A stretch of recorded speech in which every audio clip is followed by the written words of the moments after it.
Have you ever paused to wonder why everything in the universe seems to spin? Why does the Earth rotate beneath your feet? Why does the moon endlessly circle our planet in an unbroken rhythm?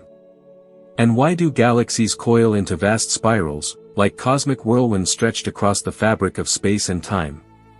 Tonight, we will explore one of the most fundamental and mysterious patterns of existence, the eternal dance of rotation, a motion that governs everything from the tiniest particles to the largest structures in the observable universe. This is a journey into the very heart of motion itself, where physics meets poetry, where science reveals a silent choreography that has been unfolding since the earliest moments of time. Before we begin, take a moment to get comfortable. Perhaps you are lying in bed, or sitting in a quiet room where the world feels far away. If you like, gently close your eyes. Let these words wash over you like soft waves. Feel the weight of your body resting on whatever surface is supporting you. And remember this, even now, in this moment of stillness, you are spinning. You are moving through space at an astonishing speed, part of a cosmic dance that began 13.8 billion years ago. If you find peace in this exploration, if these words bring you a sense of calm or spark your curiosity, I would be deeply grateful if you took a moment to like this video and subscribe to the channel. Your support helps us continue creating journeys into the cosmos, quiet reflections on the mysteries that surround us. And to everyone listening from around the world, thank you for spinning with us tonight. Now, let us begin with the very first question. Where did rotation begin, in the silent void before anything existed, or in the very first breath of the universe itself? Take a slow breath in. Feel the air enter your lungs, then flow back out again. This rhythm, this cycle, is itself a kind of rotation, a circular exchange of oxygen and carbon dioxide that keeps you alive. But tonight, we are going to rewind time much further, to a moment before breath, before life, before even the atoms that make up your body existed. We are going back to the beginning. According to our best scientific understanding, the universe began about 13.8 billion years ago in an event we call the Big Bang. But here is something that may surprise you. The Big Bang was not an explosion in space. It was an explosion of space itself. And in the very first fraction of a second, something extraordinary happened. The universe began to spin. Or more precisely, it contained the seeds of every rotational motion that would ever exist. NASA's WMAP probe, followed by the European Space Agency's Planck mission, mapped the cosmic microwave background, the afterglow of the Big Bang, and discovered that it is not perfectly uniform. There are tiny fluctuations, quantum ripples woven into the fabric of spacetime itself. And these ripples carry angular momentum, the physical quantity that describes rotation. Angular momentum is one of the most important concepts in physics. It measures how much something is rotating, and crucially, in a closed system, angular momentum is conserved. It cannot be created or destroyed, only passed from one object to another. This principle, first clearly articulated by Newton and later refined by Einstein, means that all the rotation we see in the universe today, every spinning planet, every swirling galaxy, every orbiting electron, can be traced back to the angular momentum that already existed in the earliest moments after the Big Bang. But why? Why did the early universe have angular momentum at all? The answer lies in the quantum world. At the smallest scales of reality, where the laws of quantum mechanics rule, there is a principle called the Heisenberg uncertainty principle. It tells us that we can never know both the exact position and the exact momentum of a particle at the same time. The newborn universe was a quantum system, and these uncertainties meant that particles could never be perfectly still or move in perfectly straight lines. They had random motions, random velocities. And when you add up trillions upon trillions of these random motions across the early universe, you end up with a net angular momentum. Imagine it like this. You drop thousands of coins onto a table at once. Some land heads up, some tails up, but the overall result is never perfectly orderly. In the same way, quantum fluctuations in the early universe created an uneven distribution of energy and motion. And wherever motion is uneven, rotation emerges. As the universe expanded and cooled, those tiny quantum ripples grew. Regions that were just slightly denser than their surroundings began to pull in nearby matter through gravity, the fundamental force described by Einstein's general theory of relativity. And here, rotation became unavoidable. Picture a vast cloud of gas and dust in space, what astronomers call a nebula. This cloud is enormous, stretching across light years. Because of primordial quantum fluctuations, different parts of the cloud move in slightly different directions, some drifting left, others right, some up, some down. When gravity pulls all that material toward a central point, something beautiful happens. The gas cannot fall straight inward, because its parts are already moving in different directions. Instead, as it collapses, it begins to swirl. This is the same principle you see when water spirals down a drain, or when a figure skater pulls in their arms and spins faster. As the cloud contracts, it spins faster and faster, conserving angular momentum. This process, confirmed by observations from the Hubble Space Telescope and the James Webb Space Telescope, is how stars are born. The great astronomer Carl Sagan once said, "The universe is within us. We are made of star stuff." He meant it poetically, but it is also scientifically precise. The atoms in your body were forged in the cores of spinning stars, stars that inherited their rotation from the clouds that formed them, clouds that inherited their motion from the quantum dance of the early universe. Take another slow breath. You are made of spinning stardust. The earliest direct observations of rotating structures come from the cosmic microwave background, faint light from about 380,000 years after the Big Bang. But physics allows us to infer what happened even earlier. In the first 3 minutes after the Big Bang, as described by Nobel Prize-winning physicist Steven Weinberg in his famous book, The First 3 Minutes, the universe was so hot and dense that atomic nuclei formed in a cosmic furnace. Even then, even in that thermal inferno, the seeds of rotation were already present. Astrophysicist Neil deGrasse Tyson often reminds us that we are not just in the universe is in us. This is literally true when it comes to angular momentum. The twisting of DNA molecules, the orbital motion of electrons around atomic nuclei in your cells, the circulation of blood through your heart, all of it can be traced back to angular momentum that existed in the quantum foam of the early universe. But there is something even deeper. This rotation is not chaotic. It follows laws, mathematical principles that govern all motion in the cosmos. These laws were first laid out by Isaac Newton in 1687, and later refined by Einstein's theories of relativity. The fact that we can describe the rotation of galaxies billions of light-years away using the same mathematical language we use to describe a spinning top on Earth tells us something extraordinary. The universe is understandable. It follows rules. And one of those rules is this: angular momentum, once it exists, continues to exist. So where did rotation begin?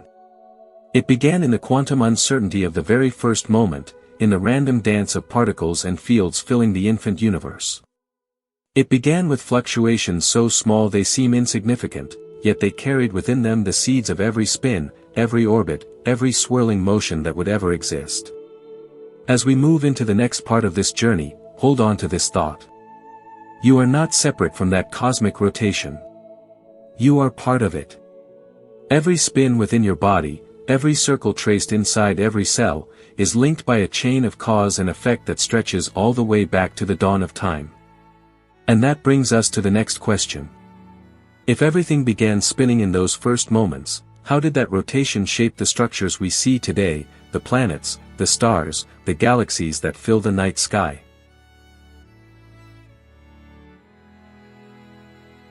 How did primordial rotation sculpt the universe into the breathtaking structures we see today, spiral galaxies, planets locked into graceful orbits, and the shimmering rings of Saturn?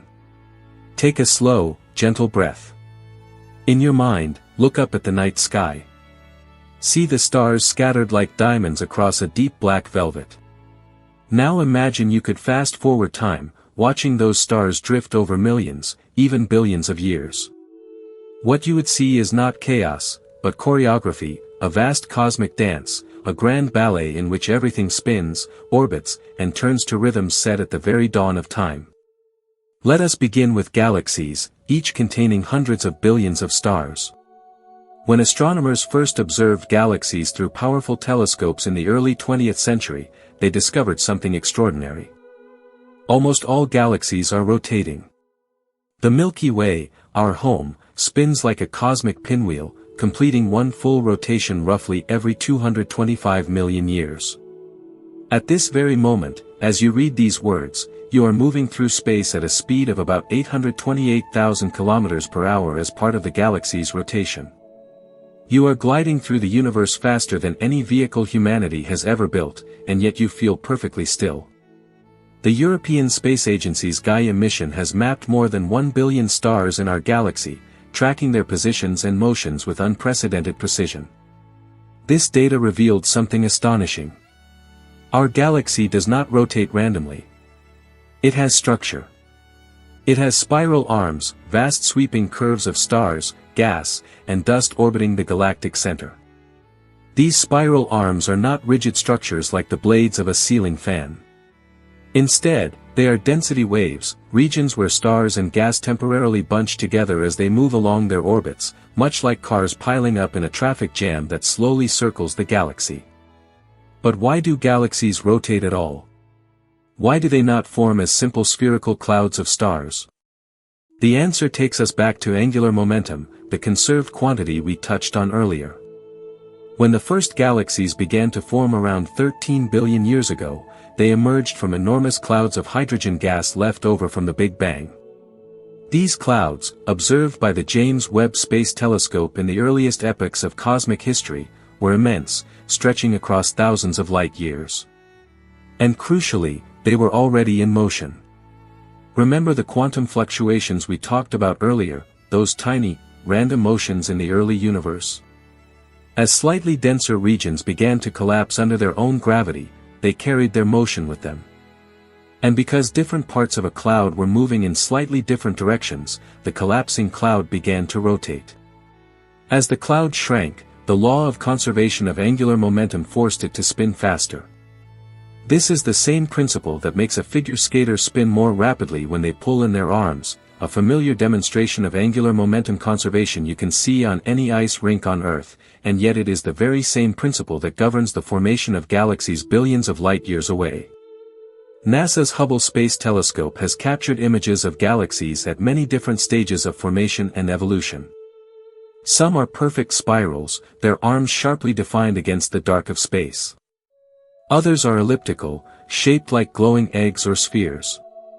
Still others are irregular, their forms twisted by gravitational encounters with neighboring galaxies. But nearly all of them are rotating. Their motion is a direct inheritance from the angular momentum of the clouds that gave them birth. Carl Sagan once described galaxies as cosmic ecosystems, and the metaphor holds a deep truth. Inside these rotating structures, stars are born, live out their lives, and eventually die. A galaxy's rotation shapes where and how stars form. In spiral arms, gas and dust are compressed by density waves, triggering the collapse of new nebulae and the birth of new stars. Rotation also creates a centrifugal effect that prevents a galaxy from collapsing completely under its own gravity.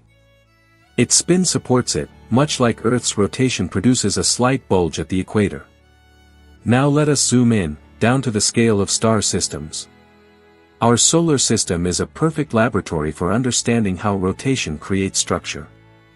According to the nebular hypothesis, first proposed by Immanuel Kant and Simon Laplace in the 18th century and confirmed by modern observations, the solar system formed from a rotating cloud of gas and dust about 4.6 billion years ago.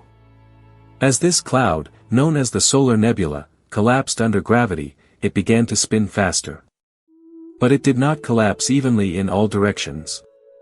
Rotation generated centrifugal force that resisted collapse perpendicular to the axis of spin. The result was a flattened disk, a spinning pancake of material, with the young sun forming at its center. That is why all the planets in our solar system orbit in nearly the same plane, known as the ecliptic plane. They formed from the same rotating disk, inheriting the angular momentum of the original nebula. The planets themselves began as tiny dust grains within this disk. These grains collided and stuck together, forming pebbles, then boulders, then protoplanets, objects kilometers across, and eventually full-fledged planets.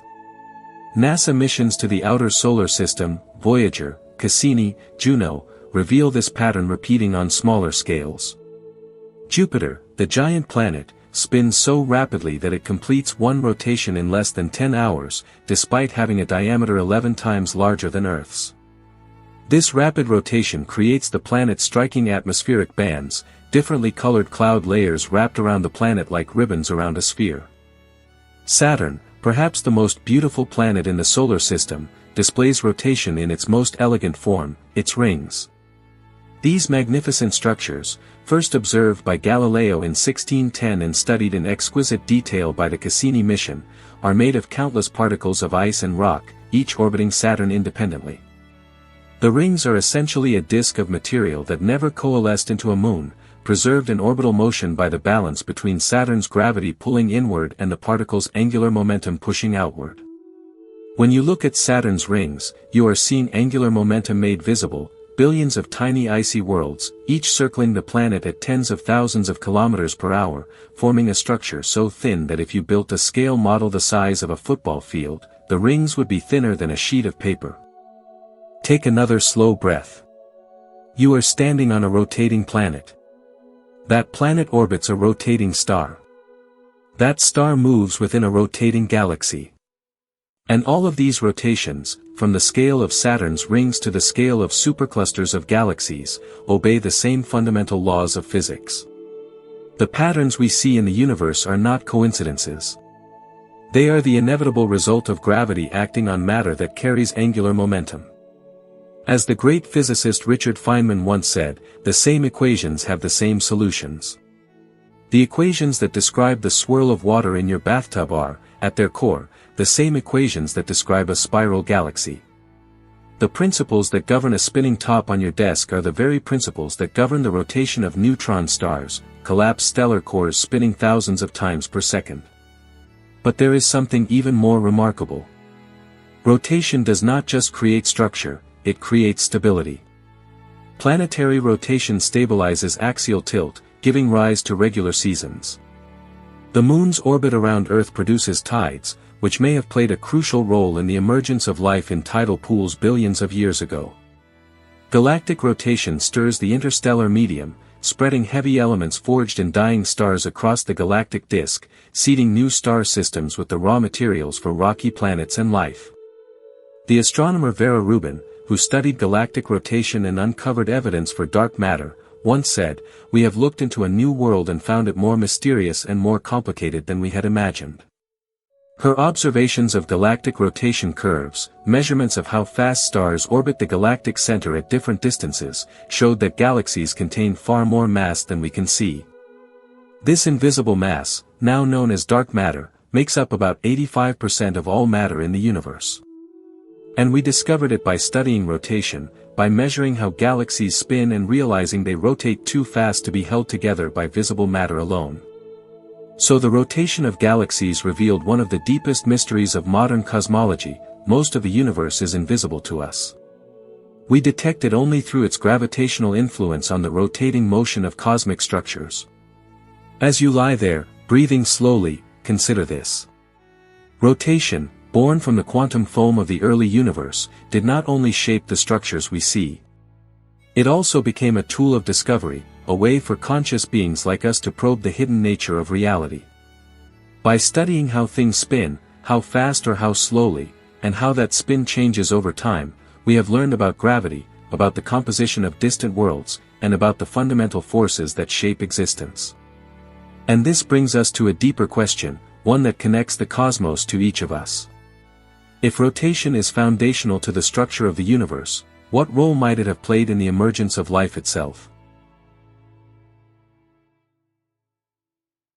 How is the rotation of the universe connected to the emergence of life, to the molecules dancing inside your cells, to the rhythms that sustain your very existence?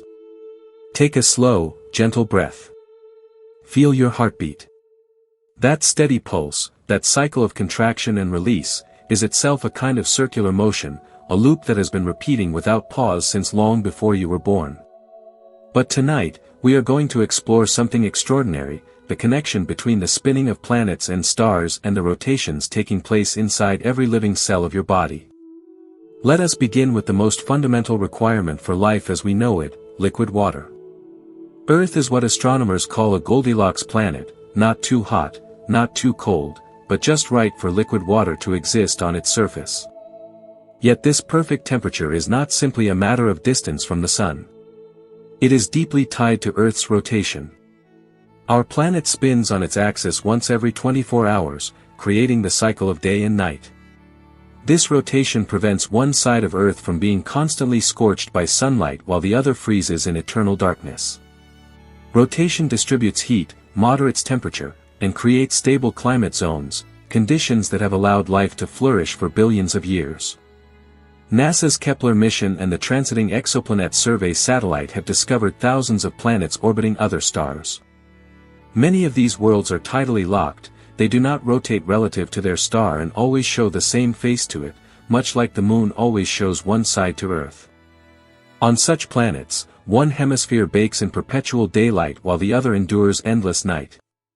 The temperature extremes on tidally locked worlds are so severe that many scientists believe complex life would struggle to emerge there.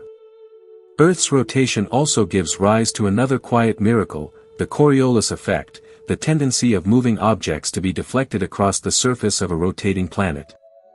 This effect governs the circulation of ocean currents and atmospheric winds. The warm ocean current that softens the climate of Western Europe exists because Earth rotates. The trade winds that once carried ancient sailors across the seas, the monsoons that bring rain to billions of people, all are consequences of our planet's spin. But the connection between rotation and life goes far deeper than climate and weather. It reaches down to the molecular level, into the very chemistry that makes life possible. Right now, inside your body, trillions of molecules are spinning. Not metaphorically, but literally.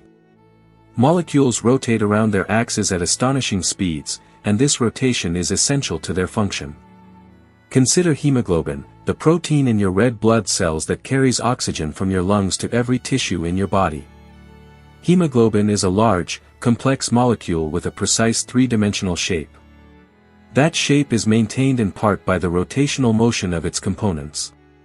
The molecule is not rigid like stone, it is dynamic, with different parts twisting and flexing as it binds and releases oxygen molecules. This molecular dance, studied using techniques such as nuclear magnetic resonance, is essential to the protein's function.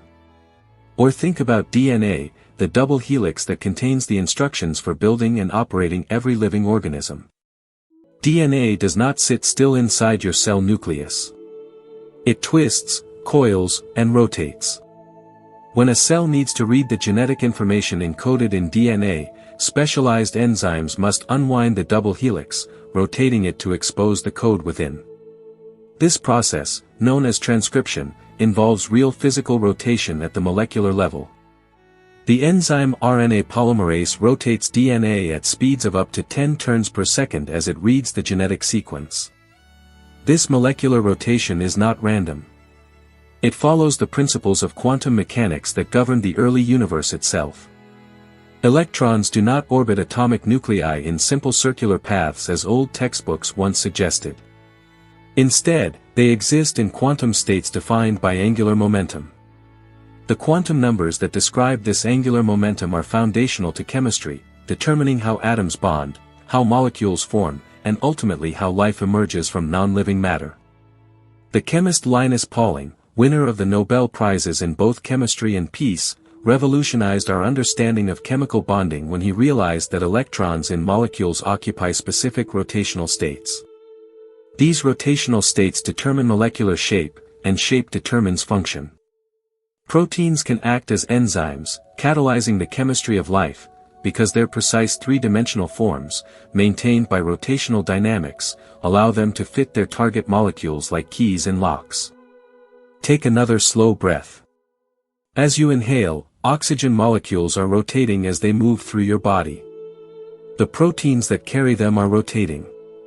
The DNA in every cell is rotating as genetic information is read and copied. You do not merely live on a spinning planet, you are made of spinning parts. Yet there is an even deeper connection between cosmic rotation and biological life. Earth's rotation creates day and night, and nearly every organism on this planet has evolved internal biological clocks to match that rhythm. Your body contains circadian clocks, molecular oscillators with a period of about 24 hours, synchronized to Earth's spin. These biological rhythms regulate when you feel sleepy or alert, when your body temperature rises or falls, when certain hormones are released into your bloodstream. This biological rotation, the cycling of molecular processes, is a direct adaptation to the physical rotation of our planet. Life did not simply arise on a rotating world, it evolved to embody that rotation, to weave Earth's spin into the very machinery of the cell. The connection reaches even farther. The moon's orbit around Earth creates tides, the rhythmic rise and fall of the oceans. Many marine organisms synchronize their reproductive cycles to tidal rhythms, which originate from the moon's orbital motion. Corals spawn in unison according to the lunar cycle. Horseshoe crabs crawl ashore to lay eggs under specific tidal conditions. Grunion, small fish along the coast of California, time their spawning to the highest tides following the full or new moon.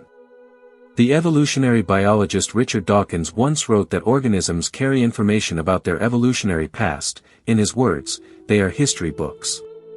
By that logic, the circadian rhythms in your cells are a history book recording billions of years of life on a rotating planet.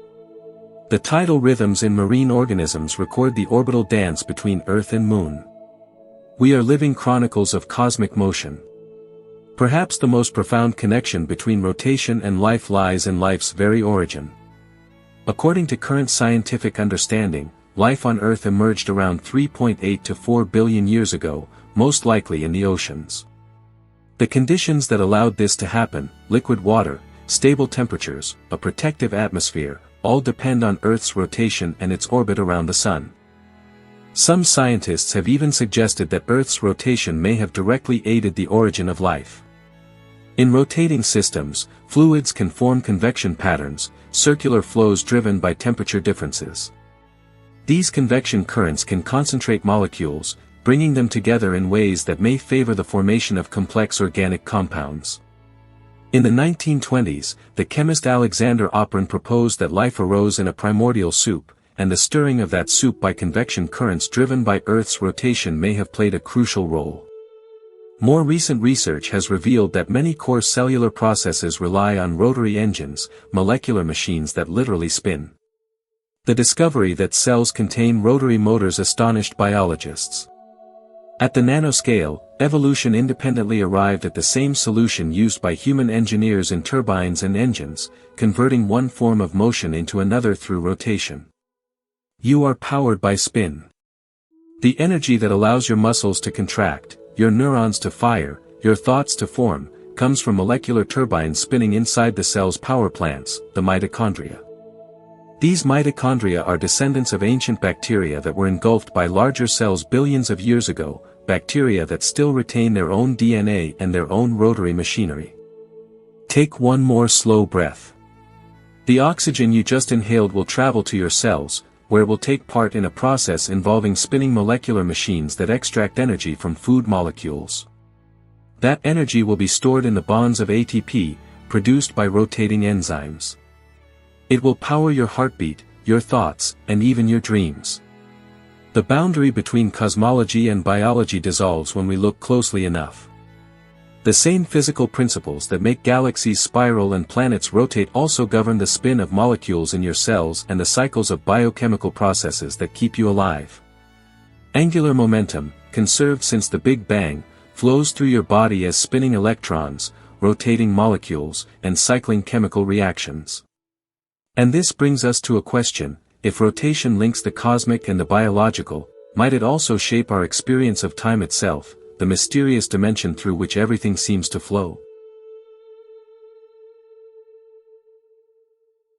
How does rotation create our experience of time, the cycles that measure days and months, the rhythms that structure memory, the circles that let us feel time passing? Take a slow, deep breath. Close your eyes and think about time. What is time? You cannot see it, you cannot touch it, you cannot hold it in your hand. And yet time governs everything. It sets the pace of your heartbeat, marks your birthdays, carries you from childhood to this very moment. But here is something that might surprise you: our most basic experience of time is built on rotation. Without rotational motion, without cycles, we might not experience time at all. Let us begin with the most fundamental unit of time in human experience: a day. A day is defined by one complete rotation of the Earth on its axis. That sounds obvious, almost trivial. But think carefully about what it means.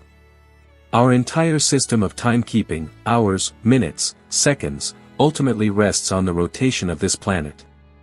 When ancient humans first looked up at the sky and watched the sun rise, arc overhead, and sink below the horizon, they were witnessing the consequence of Earth's rotation. Of course, they did not know the Earth was turning. To them, it seemed as though the sun itself was moving. But the cycle they observed, from dawn to dawn, became the foundational unit of time measurement in human history. The ancient Egyptians divided this cycle into 24 parts, creating the 24-hour day. The Babylonians divided each hour into 60 minutes and each minute into 60 seconds, using their base 60 system. But all of these divisions are, at their core, just ways of slicing up Earth's rotation. When you look at a clock and see the hands circling the dial, yes, circling, moving in loops, you are looking at a mechanical model of the Earth turning. The connection between rotation and time runs far deeper than measurement conventions. The physicist Lee Smolin has argued that time is real and fundamental, but that we measure it through cyclic processes, through repetition, through what comes back around. And most natural cycles involve some form of rotation. A month, another basic unit of time, is based on the moon's orbit around the Earth, a cycle of roughly 29.5 days from new moon to new moon. Ancient calendars were lunar calendars, structured around the moon's motion around our planet. Even today, many cultural and religious calendars, the Islamic Hijri calendar, the Hebrew calendar, the Chinese calendar, still incorporate lunar months.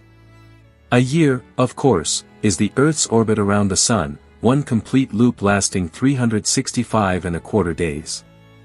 This orbital motion gives rise to the seasons, the great cycle of spring, summer, autumn, and winter that has shaped human civilization since the agricultural revolution began roughly 10,000 years ago.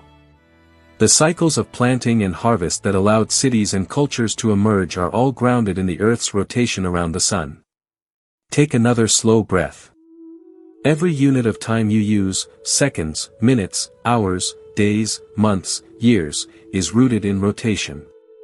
Your entire experience of time is built on spinning cycles. But the link between rotation and time goes even deeper than measurement. Some physicists and philosophers argue that without cycles, without periodic motion, we could not experience time at all.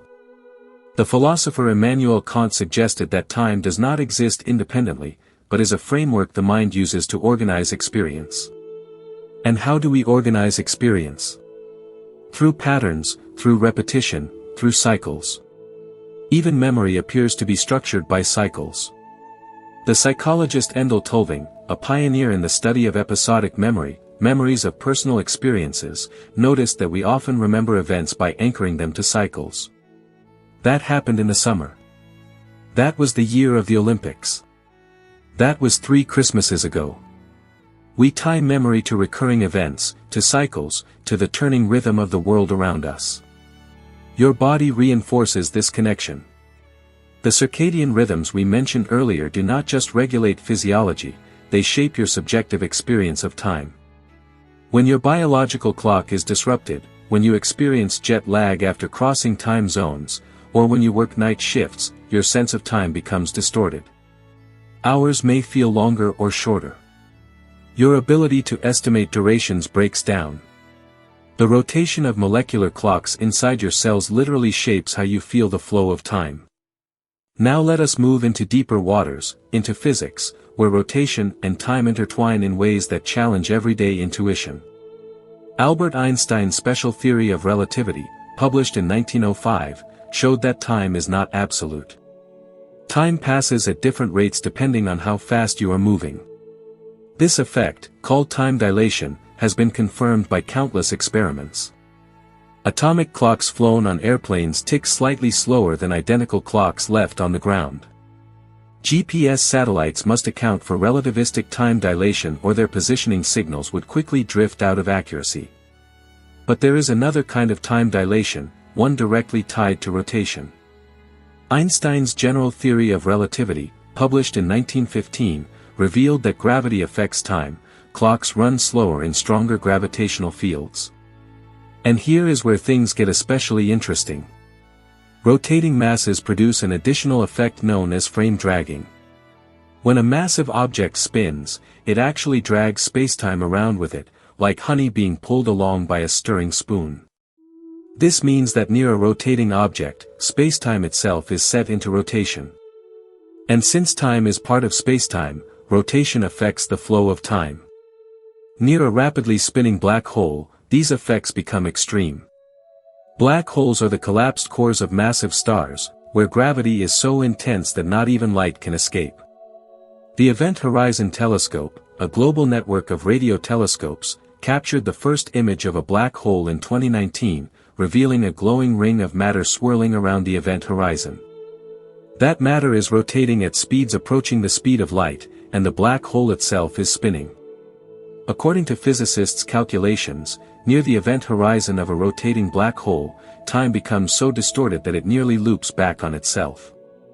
The boundary between space and time collapses. The rotation of the black hole creates closed time-like curves, paths through spacetime that curve back onto themselves in the time direction. This sounds like science fiction, but it is a genuine prediction of Einstein's equations. The physicist Kurt Gödel, famous for his incompleteness theorems in mathematics, found exact solutions to Einstein's equations that describe a rotating universe, a universe in which closed time-like curves exist everywhere, a universe where time itself rotates. Take a slow breath. The rotation of massive objects really does affect how time flows. Earth's rotation is too slow and its gravity too weak for these effects to be noticeable. Time at sea level runs only a few nanoseconds per day slower than time at the top of a mountain. But the principle is profound.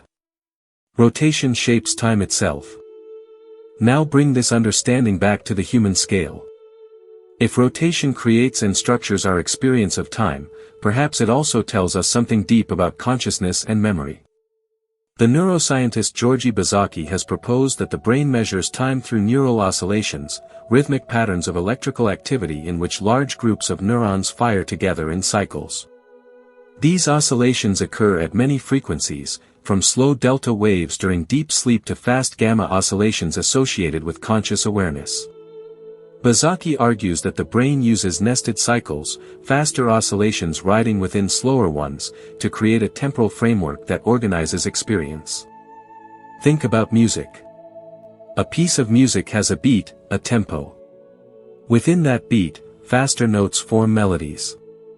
The interaction between different timescales creates structure, pattern, and meaning.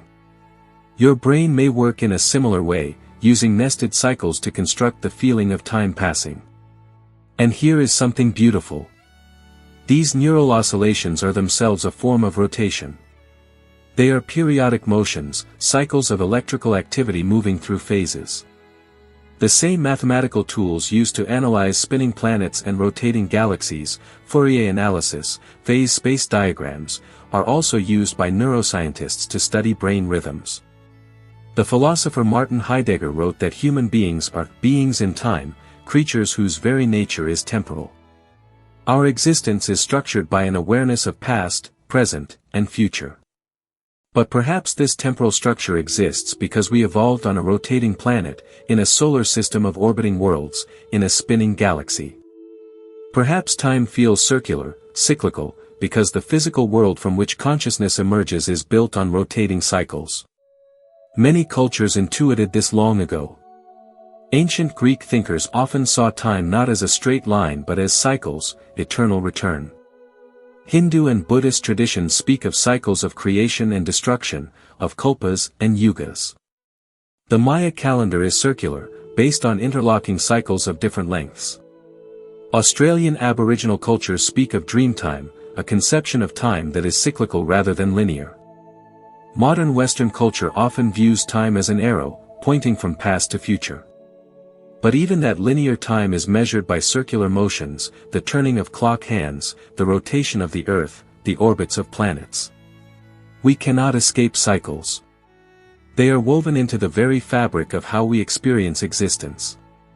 Think about your own life. You are born and one day you will die, that seems linear. But within that line, you live through countless cycles. You wake and sleep, wake and sleep. You breathe in and out, in and out. Your heart beats in rhythm. The seasons pass and return. Birthdays come around again. Cycles within the arrow, rotation within the line. The poet T.S. Eliot once wrote, "We shall not cease from exploration, and the end of all our exploring will be to arrive where we started and know the place for the first time." That is the wisdom of circular time, of rotation, that returning to the beginning can reveal new meaning. Take one more slow breath. Feel time passing. But notice that this flow is structured by cycles, by the rotation of planets, of neurons, of molecules. You do not experience time as a smooth stream, but as a rhythm, a beat, a sequence of moments shaped by repetition and return. And this rhythmic nature of time invites one final question. If rotation structures our present experience, how does it connect us to the past, to the deep history written into the motion of the universe itself? How can spinning preserve the memory of the universe, ancient motions telling the story of our origins, rotations that carry echoes of the beginning? Imagine holding a spinning top in your hand. You set it spinning, and it balances on its sharp tip, defying gravity for a few moments before friction slows it down and it topples over. But what if there were no friction? What if, once set in motion, it could spin forever, carrying within its rotation the memory of the very first twist you gave it billions of years ago? That is the universe. The universe is a place with remarkably little friction, where rotating objects can maintain their motion for unimaginably long stretches of time. And because angular momentum is conserved, those rotations carry a record of the past, a physical memory written in motion. Let us begin with the most spectacular example, pulsars. Pulsars are rapidly spinning neutron stars, the collapsed cores of massive stars that exploded as supernovae. These objects are extraordinary. A neutron star packs more mass than our Sun into a sphere only about 20 kilometers across. Its density is so extreme that a teaspoon of neutron star material would weigh as much as Mount Everest. And many of them spin at speeds that seem almost impossible. The fastest known pulsar spins at 716 rotations per second. 716 complete turns every single second. The surface of this star moves at roughly 24% of the speed of light. And it has been spinning like this for millions of years, barely slowing down at all. Why? Because in the vacuum of space, there is almost nothing to slow it down. The pulsar inherited its angular momentum from the star it once was, a massive star that was already rotating when it exploded. As the core collapsed, the conservation of angular momentum forced it to spin faster, much like a figure skater pulling in their arms.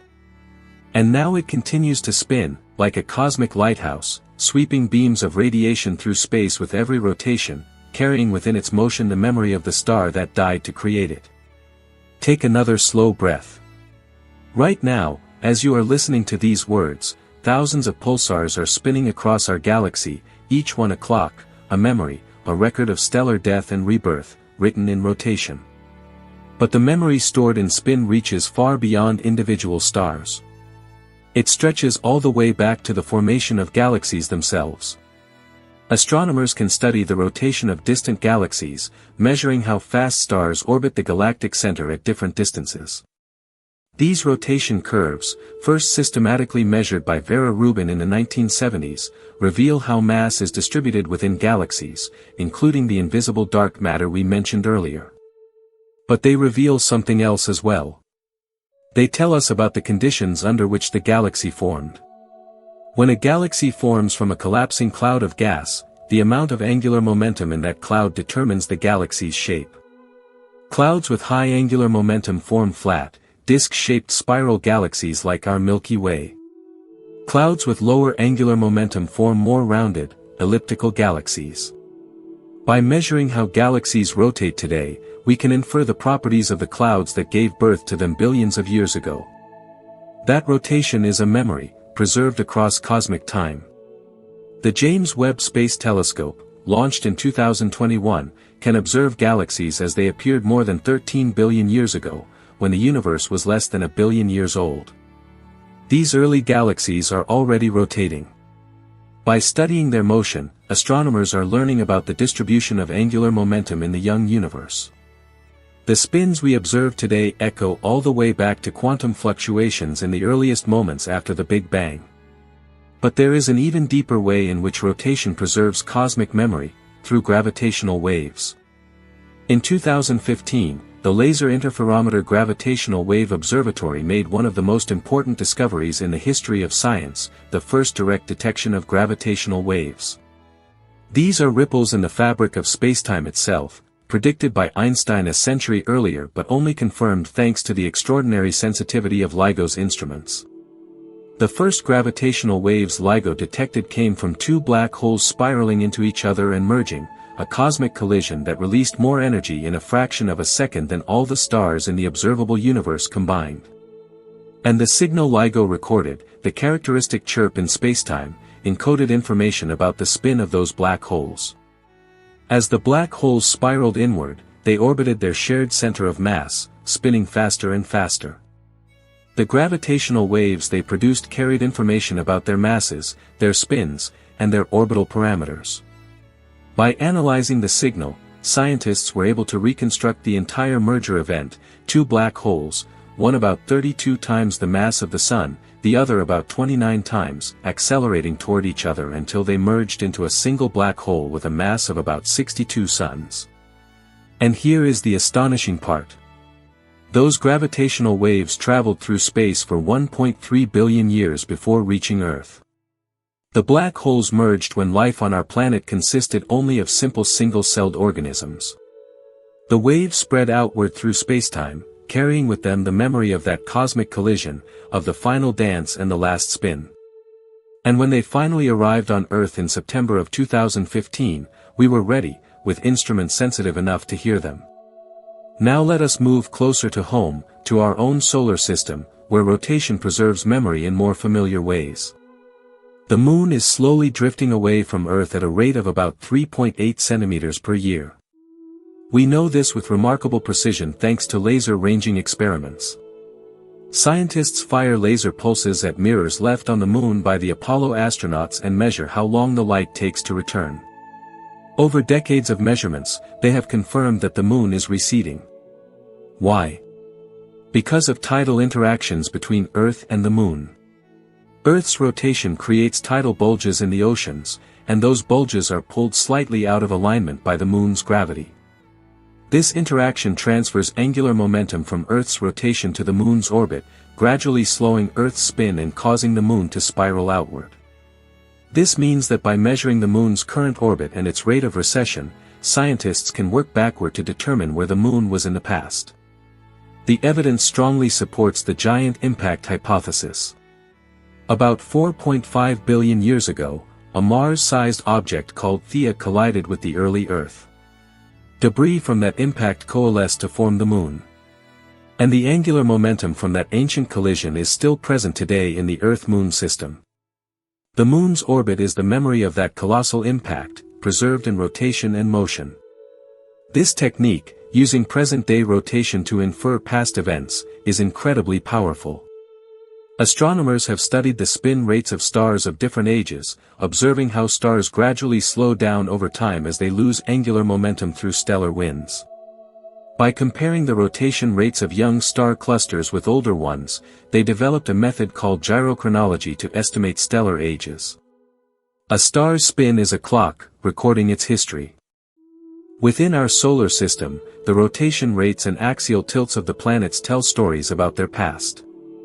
Uranus, for example, spins on its side, with its axis tilted by 98 degrees relative to its orbital plane.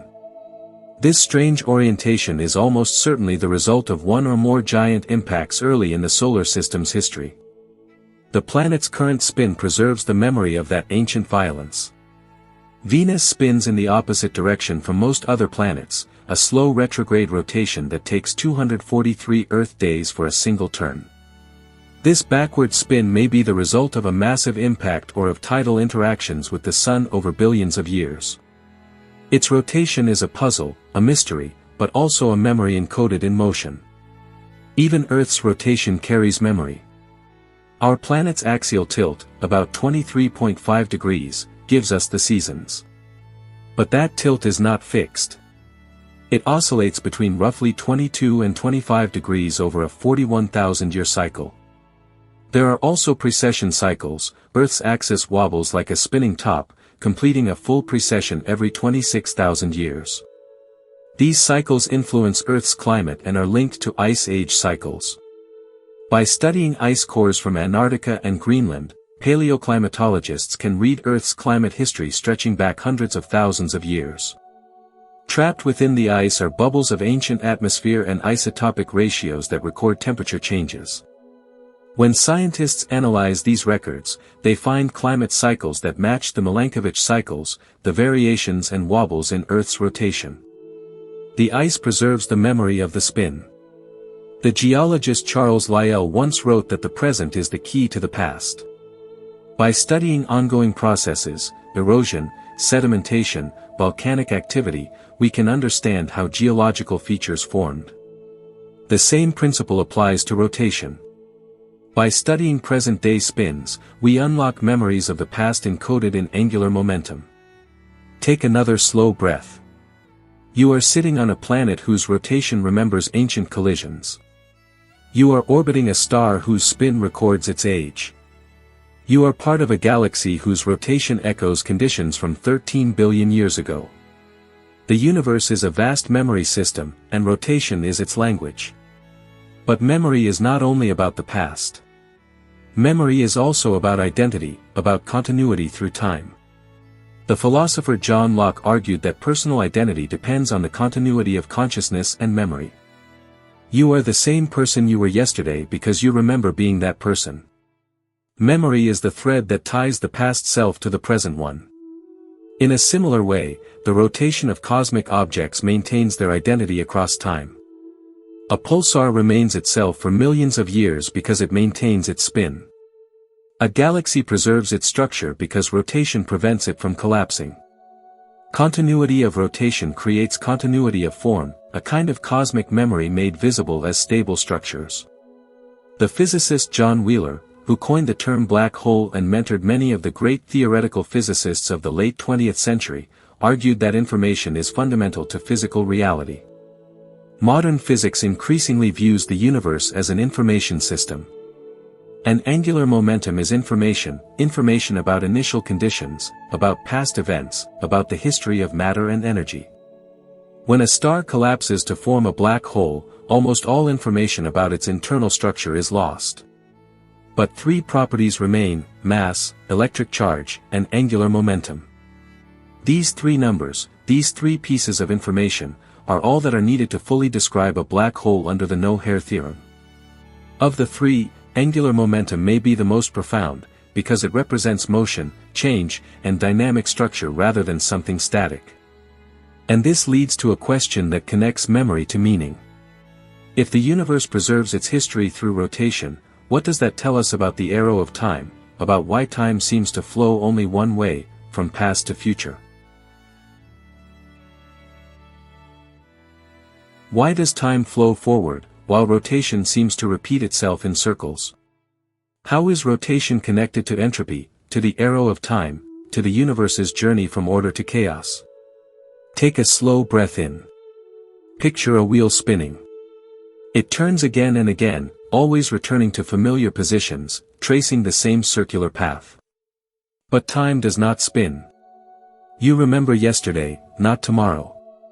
You can play a video backward, but you cannot reverse time itself.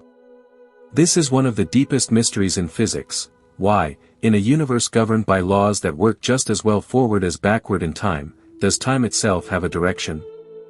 The answer lies in a concept called entropy, a concept that links the universe's rotation to the flow of time in a way that is both elegant and profound. Imagine a box divided into two halves, with all the air molecules trapped on one side. This is a low entropy state, ordered and structured. Now remove the divider. The molecules spread out, filling the entire box. This is a higher entropy state, more disordered, more random. And here is the key point: this process only happens naturally in one direction. Gas expands to fill available space, but it never spontaneously gathers itself back into one corner. That is the arrow of time. Entropy increases. Order turns into disorder. Hot things cool down. Ice melts. Coffee and cream mix, but never unmix. This one-way flow, from low entropy to high entropy, is what makes the past different from the future. It is why time feels like it is moving. But what does all of this have to do with rotation? This is where things get truly fascinating. The universe began in an extraordinarily low entropy state, the Big Bang. All the matter and energy that would ever exist were compressed into an incredibly small, hot, dense region. That sounds chaotic, right? But here is the subtlety: gravitationally, it was an extremely special, highly ordered configuration. As the universe expanded and evolved, entropy increased. Matter clumped together under gravity to form stars and galaxies. Stars burned, converting orderly nuclear fuel into chaotic heat and light. Black holes formed, objects with the highest possible entropy for their mass. And eventually, in the far future, the universe will reach a state of maximum entropy, what physicists call heat death, where energy is evenly spread out, no stars shine, and life cannot exist. That is the arrow of time on a cosmic scale, from the low entropy Big Bang to high entropy heat death. The universe is running down, like a clock wound up at the beginning and slowly ticking its way toward stillness. But here is the paradox. The fundamental laws of physics, Newton's laws, Einstein's relativity, the equations of quantum mechanics, are all time symmetric. They work just as well whether time runs forward or backward. If you watched a video of planets orbiting a star, you could not tell whether it was playing forward or in reverse, both obey Newton's laws perfectly. Planetary rotation contains no arrow of time. So where does the arrow come from? Why does the universe have a preferred direction of time if the underlying laws do not? The answer lies in the initial conditions, in the fact that the universe began in a low entropy state. Given those special starting conditions, entropy naturally increases, and that increase creates the arrow of time we experience. The universe is gradually running out of usable energy, moving from order to disorder. That is why you remember the past but not the future, why eggs break but never reassemble themselves, why you grow older but never younger. Now let us connect this more directly to rotation. When objects rotate, they can slow the growth of entropy, at least locally and for a while. Think about a galaxy. Its rotation prevents it from collapsing completely under its own gravity. Rotational motion creates structure and maintains form. Without rotation, all the matter would fall into the center, forming a massive black hole. Rotation preserves order, resisting gravitational entropy, at least temporarily. The same is true for planetary systems. Earth's rotation, as we discussed earlier, redistributes heat and helps maintain habitable conditions. The rotation of the solar system, with planets orbiting in nearly the same plane, represents an ordered, low-entropy configuration. If the planets flew off in random directions, the system would have higher entropy. The organized rotation of the solar system is a reservoir of low entropy, a pocket of order in a universe drifting toward chaos. Life itself is a low-entropy phenomenon.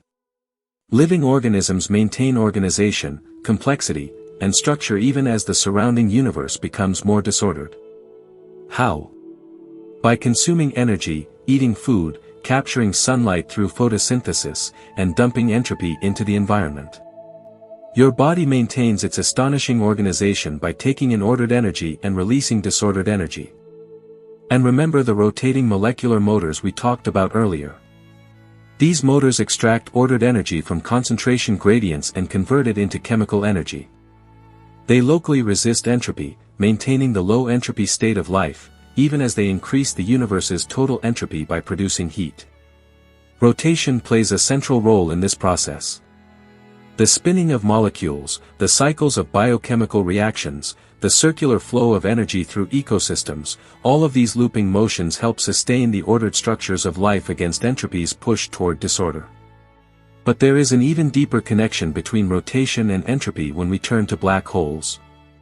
Black holes may be the most mysterious objects in the universe. They are regions where gravity is so intense that spacetime itself is torn, where the usual rules of physics break down. And they are deeply tied to both rotation and entropy. The entropy of a black hole is proportional to the area of its event horizon. For a black hole with the mass of the Sun, that entropy is unimaginably enormous. Black holes are the most efficient entropy-producing machines in the universe. And black holes can rotate. In fact, most black holes probably do, inheriting angular momentum from the stars that collapse to form them or from matter falling into them. The entropy of a rotating black hole depends on both its mass and its angular momentum. The faster it spins, the larger its event horizon, and the higher its entropy. In a sense, rotation increases a black hole's capacity to absorb information, raising the universe's entropy. Take a slow breath in. Black holes, the ultimate endpoints of cosmic evolution, where matter vanishes from view, are spinning entropy engines, swallowing order and transforming it into disorder.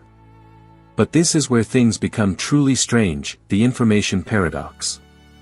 According to quantum mechanics, information cannot be destroyed. If you know the complete quantum state of a system at one moment, in principle you can calculate its state at any other time, past or future. But what happens to information that falls into a black hole? Does it disappear forever, destroyed beyond recovery? That would violate quantum mechanics. Stephen Hawking initially argued that information really is destroyed in black holes, creating a deep conflict between quantum mechanics and general relativity. Rotation plays a role in resolving this puzzle. A black hole's spin affects the properties of Hawking radiation, influencing how information might be encoded in that radiation. The details are still being worked out. This is an active area of theoretical physics, but black hole rotation is intimately tied to one of the deepest problems in fundamental physics, how information is preserved in a quantum universe. Now zoom out even further and consider the arrow of time on the largest scales. The universe is expanding, a discovery made by Edwin Hubble in the 1920s when he observed distant galaxies moving away from us. The farther a galaxy is, the faster it recedes. This expansion means the universe has a history. There was a time when everything was closer together, hotter, and denser. Tracing that history backward leads to the Big Bang. But will the expansion continue forever? The answer depends on the universe's contents, how much matter, how much dark energy. Current observations, from missions like the Planck satellite and the Hubble Space Telescope, show that the expansion of the universe is actually accelerating due to dark energy, a mysterious form of energy permeating space itself.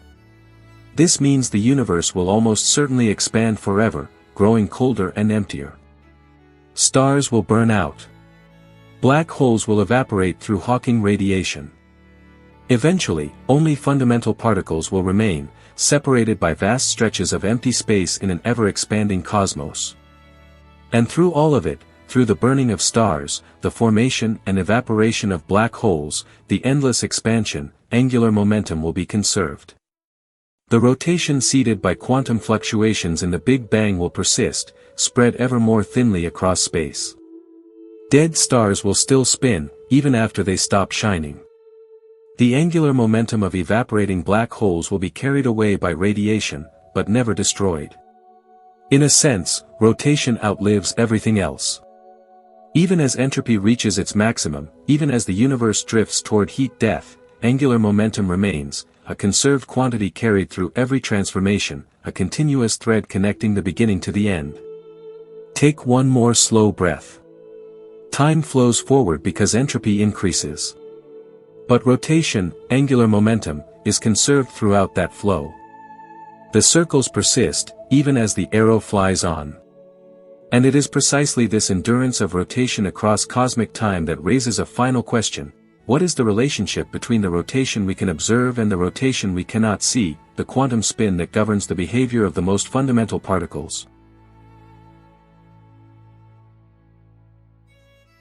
We have journeyed from galaxies to black holes, from the turning of planets to the arrow of time. But now, we must step into the strangest realm of all, the quantum world, where particles spin in ways that defy everyday intuition, where the very meaning of the word spin becomes mysterious and strangely beautiful.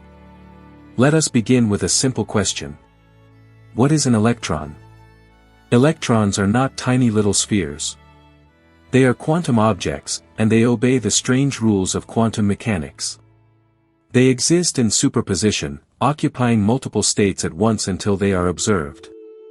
They can tunnel through barriers that classical physics says should be impossible to cross. And they possess a property called spin, a property that does not truly correspond to any kind of rotation in the classical sense. Quantum spin was discovered in the 1920s through experiments by Otto Stern and Walther Gerlach. They sent a beam of silver atoms through a magnetic field and observed that the beam split into two distinct paths, some atoms deflected upward, others downward. This suggested that atoms possess an intrinsic magnetic moment, as if they were tiny magnets. And magnetic moments are associated with rotating electric charges. A moving charge produces a magnetic field. So scientists concluded that the electron must be spinning. But this is where things become strange. If you calculate how fast an electron would need to spin to produce the observed magnetic moment, assuming it were a charged sphere with the electron's mass and size, you arrive at an absurd result. The surface of the electron would have to move faster than the speed of light. That is impossible under Einstein's theory of special relativity. Nothing can travel faster than light. The solution is this. Quantum spin is not rotation in the ordinary sense. The electron is not literally spinning like a top. Instead, spin is an intrinsic property of the particle, like mass or electric charge.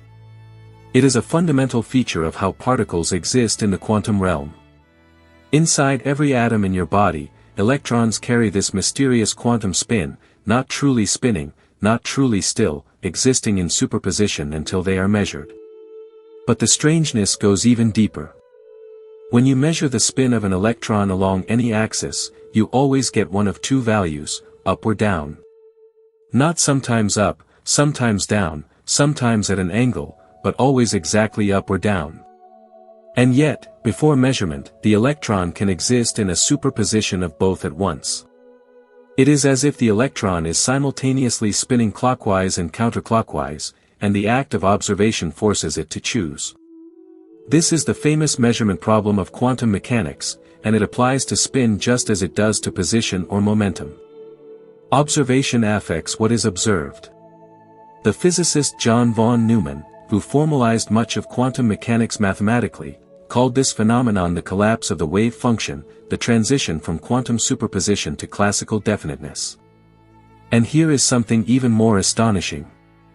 Spin is directly tied to the most fundamental distinction between two types of particles in the universe. This principle is the reason matter is solid, the reason you do not fall through your chair. The electrons in the atoms of your body cannot occupy the same states as the electrons in the atoms of the chair, so they repel each other.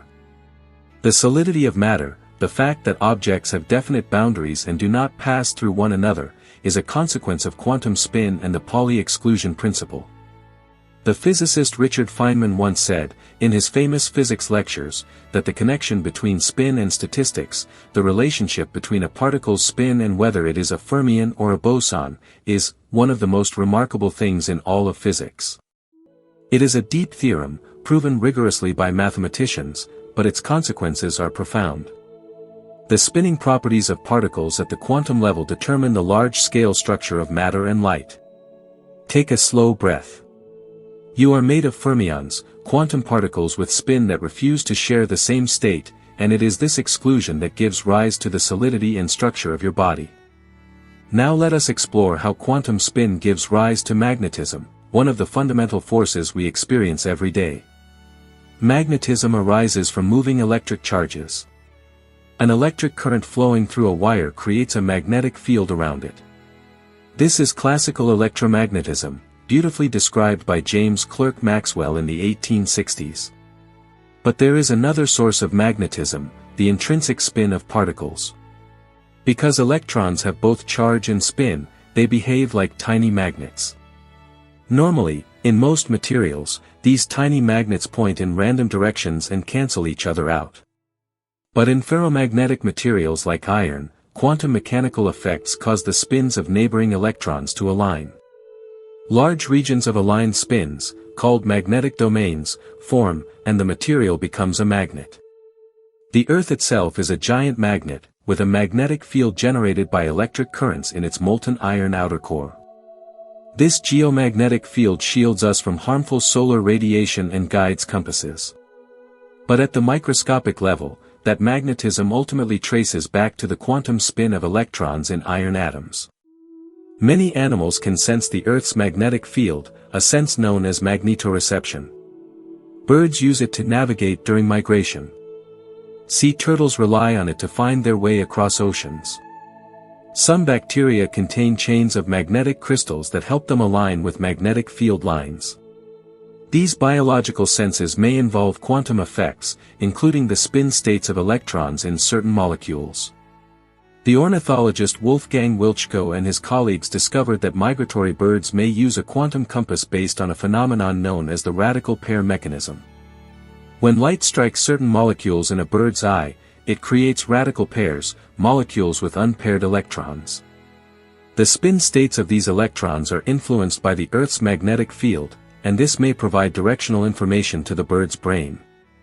If so, it means that birds are directly sensing quantum spin states, that the mysterious quantum world communicates directly with consciousness and behavior. Take another slow breath. As you breathe, the quantum spins inside your cells are interacting, generating magnetic effects, allowing chemical reactions to occur. The quantum world is not distant or abstract, it is woven into every moment of your existence. Now let us go even deeper, into the structure of the atomic nucleus. Protons and neutrons, the particles that make up the nucleus, are themselves composite particles, made of quarks bound together by gluons. Quarks are spin 1/2 fermions, just like electrons. The spin of a proton or neutron is determined by the combined spins of its constituent quarks, a deeply complex quantum arrangement. The fact that we can manipulate quantum spin with such precision, that we can read quantum information and turn it into medical images, shows just how deeply we have penetrated the quantum realm. We are not merely passive observers of quantum phenomena. We have learned how to interact with them, to harness them, and to build technology upon them. Now think about the future, quantum computers. Classical computers store information as bits, which can be either 0 or 1. Quantum computers use qubits, quantum bits, which can exist in superpositions of 0 and 1 at the same time. And one of the most promising physical implementations of qubits uses the spin of electrons or atomic nuclei. Spin up represents 0, spin down represents 1, and superpositions represent quantum states that are both at once. Companies like IBM, Google, and many startups around the world are building quantum computers based on spin qubits. In 2019, Google announced that it had achieved quantum supremacy, performing a computation on a quantum computer that would be nearly impossible for a classical computer. While the specific claim remains debated, the milestone represents progress in harnessing quantum spin for computation.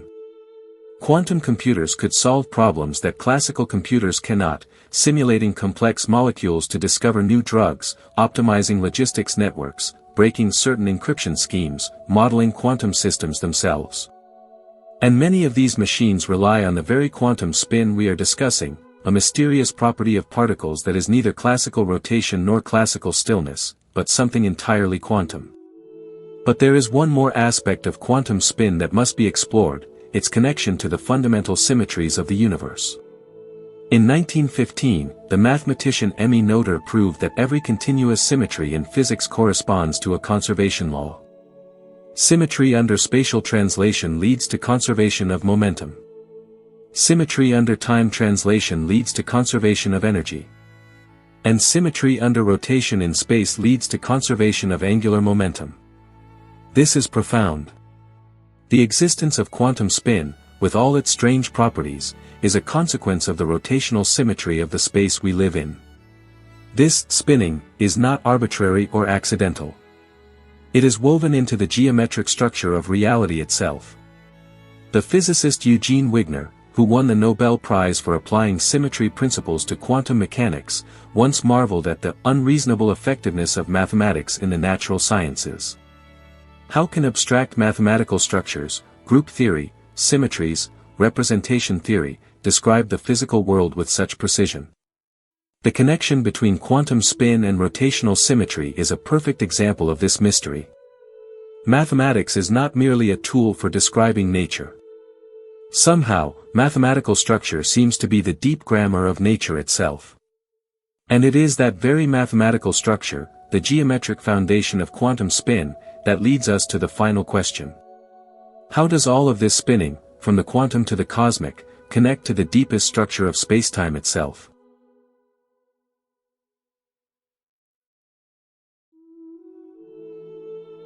How does rotation shape the very fabric of spacetime, the curved geometry Einstein uncovered, the hidden dimensions proposed by string theory? Close your eyes and picture spacetime, not as empty nothingness, but as a fabric, a vast tapestry woven from geometry itself. Albert Einstein taught us that this fabric can bend, warp, and ripple like the surface of a quiet lake. Spinning objects do not merely move through this fabric, they twist it, drag it, and reshape it in ways that reveal the deepest connections between matter, motion, and the structure of reality. Let us begin with Einstein's greatest intuition: gravity is geometry.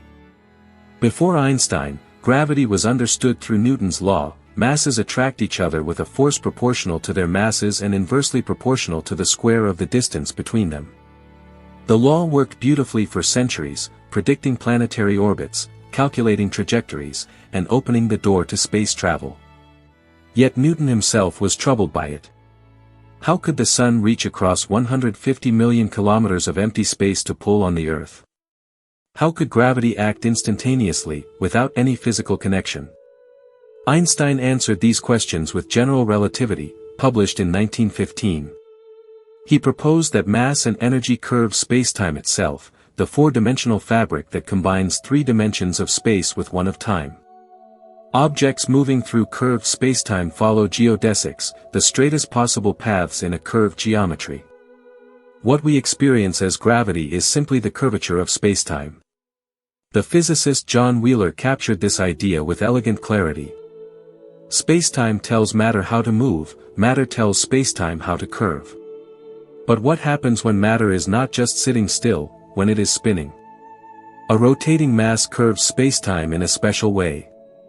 It does not merely create a dent in the fabric, forming a gravitational well that produces orbital motion, it also twists the fabric around itself. This twisting is known as frame dragging. Imagine spacetime as a stretched rubber sheet. Place a heavy ball on it, and the sheet dips, forming a hollow. That dip represents the curvature that creates gravity. Now spin the ball. The rubber sheet begins to twist around the rotating mass, dragged along by its motion. Objects nearby are forced to move slightly in the direction of the spin, even if they are in free fall. Right now, as you sit here, spacetime around you is being twisted by the rotation of the Earth. The very fabric of reality is spinning, responding to the angular momentum of the planet beneath your feet. At the center of our galaxy, spacetime is swirling so violently that nothing, not even light, can escape beyond a certain boundary. And yet here we are, orbiting peacefully 26,000 light-years away, guided by the curved geometry created by the mass and rotation of a black hole. Now let us go deeper still, into the realm of quantum gravity, the frontier where Einstein's geometry meets quantum mechanics. General relativity describes gravity beautifully on large scales: planets, stars, galaxies, the entire cosmos.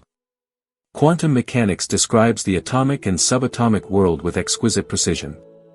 But these two pillars of modern physics do not fit together. General relativity treats spacetime as smooth and continuous. Quantum mechanics suggests that everything comes in discrete packets, particles, energy levels, quantum states. What happens when we apply quantum mechanics to spacetime itself? What is the quantum nature of geometry? This is the problem of quantum gravity, one of the great unsolved questions of theoretical physics. There are several approaches to quantum gravity. One of them is string theory, which proposes that the fundamental constituents of reality are not point-like particles, but tiny vibrating strings. Different patterns of vibration correspond to different particles, electrons, quarks, photons, and even the hypothetical graviton, the carrier of gravity. String theory is mathematically elegant, but it comes with a startling requirement. It is only consistent if spacetime has more than 4 dimensions. The most successful versions of string theory require 10 or 11 dimensions, 6 or 7 beyond the 3 dimensions of space and 1 of time that we experience. Where are these extra dimensions? String theorists propose that they are compactified, curled up so tightly that we cannot directly detect them. Imagine a garden hose viewed from far away. It looks like a one-dimensional line. Look closer, and you see it has another dimension, a circular one wrapped around. In the same way, each point in our familiar 3-dimensional space may contain additional tiny dimensions curled up within it, too small to observe with current technology. And here is where rotation becomes crucial. These compact dimensions may have rotating geometric structures. The shape of the curled dimensions, their topology and geometry, determines the properties of particles in our 4-dimensional spacetime. Different shapes, different rotational configurations in these hidden dimensions would produce different particle masses, different force strengths, different laws of physics. If string theory is correct, you are not merely a 3-dimensional being moving through 4-dimensional spacetime. You extend into hidden dimensions, and your most fundamental nature is determined by rotating geometric configurations in realms too small to see, too abstract to visualize, yet mathematically precise and possibly real. Another approach to quantum gravity is loop quantum gravity, developed by physicists such as Abhay Ashtekar, Carlo Rovelli, and Lee Smolin. This theory proposes that spacetime itself is quantized. Space exists as discrete chunks, tiny loops of geometry woven together to form the fabric of spacetime we experience. In loop quantum gravity, geometry is built from spin networks, abstract graphs whose edges carry quantum numbers representing angular momentum, or quantum spin, generalized to the geometry of space itself. These spin networks evolve over time, forming 4-dimensional structures called spin foams, where 3-dimensional networks trace out their histories through time. The name spin network is no accident. These structures are deeply tied to angular momentum, to rotational symmetry, to the profound link between spin and geometry we are uncovering. At the most fundamental level, according to loop quantum gravity, the universe is made of rotating quantum geometry, a vast network of discrete spatial relationships, each carrying quantum numbers of rotation, evolving and changing according to quantum rules. If loop quantum gravity is correct, then the smooth spacetime of general relativity is only an approximation, an average of countless tiny rotating units of quantum geometry, much like the smooth surface of the ocean is an average of innumerable water molecules. Zoom in close enough, and spacetime becomes granular, quantum, discrete. And those grains are spinning. Take a slow breath. The very space you occupy, the geometry that gives meaning to the word here, may be woven from quantum threads, each carrying a bit of angular momentum, each rotating according to quantum laws. Both string theory and loop quantum gravity remain speculative. Neither has been confirmed experimentally, and both face formidable challenges. But they represent our best efforts to understand the quantum nature of spacetime itself. And remarkably, both place rotation at the deepest level, vibrating strings with angular momentum states, or spin networks of quantum geometry. This hints at something profound. Rotation may not be just a property of objects moving through spacetime. Rotation may be woven into spacetime itself, into the geometric fabric of reality. We are still far from a complete understanding of quantum gravity. These theories are mathematically complex and often make predictions we cannot yet test.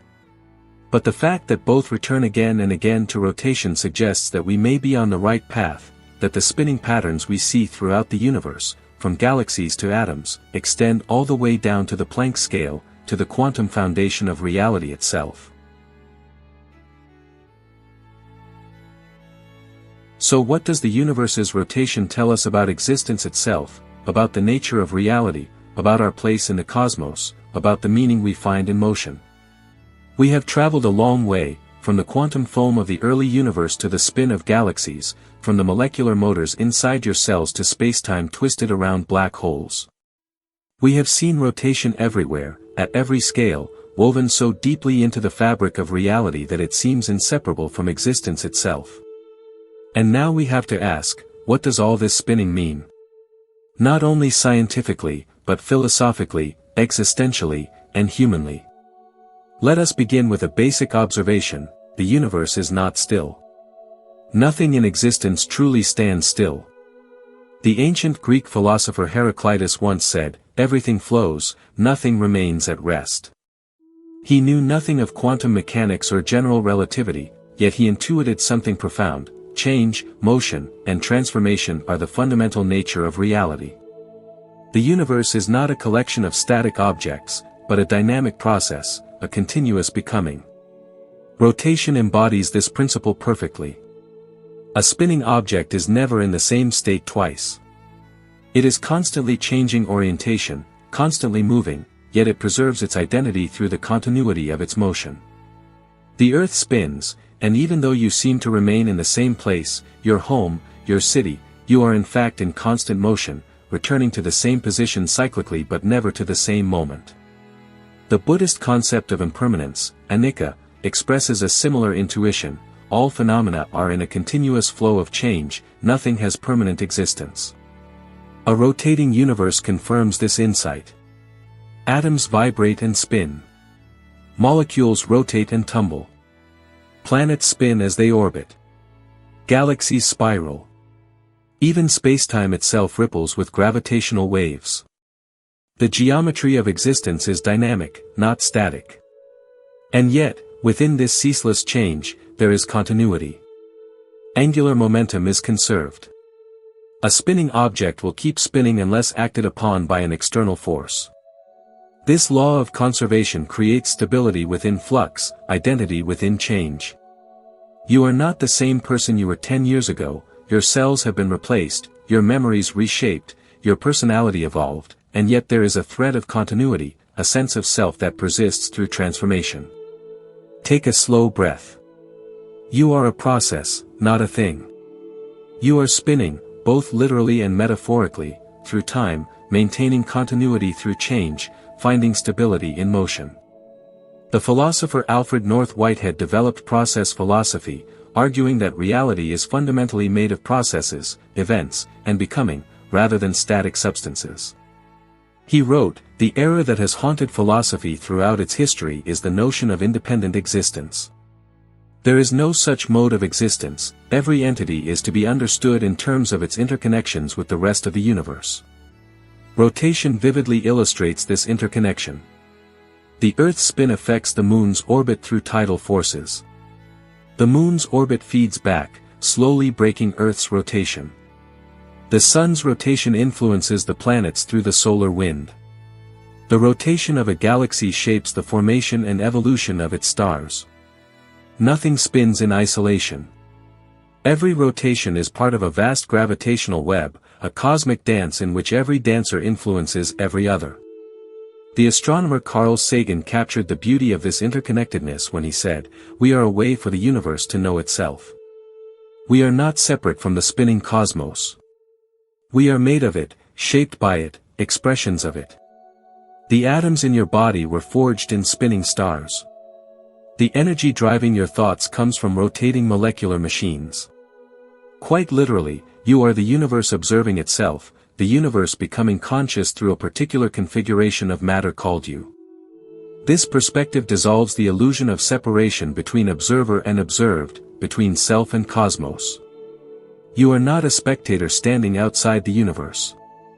You are a participant, spinning along with everything else, a whirlpool of awareness in the cosmic flow. Now let us consider what rotation reveals about causality and determinism. Classical physics, from Newton through Einstein's relativity, is deterministic. If you know the complete state of a system at one moment, every position and every velocity, then in principle you can calculate its state at any future moment. The universe runs like a clockwork, each instant fixed by the one before it. Quantum mechanics, however, introduces fundamental uncertainty. You cannot know both the exact position and momentum of a particle at the same time. You cannot predict precisely when a particular radioactive atom will decay, only the probability. And when you measure quantum spin, the outcome is genuinely random, not merely unknown.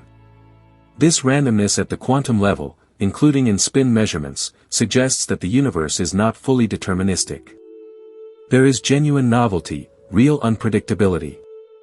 The future is not just a mechanical unfolding of the past, but includes creativity, spontaneous emergence.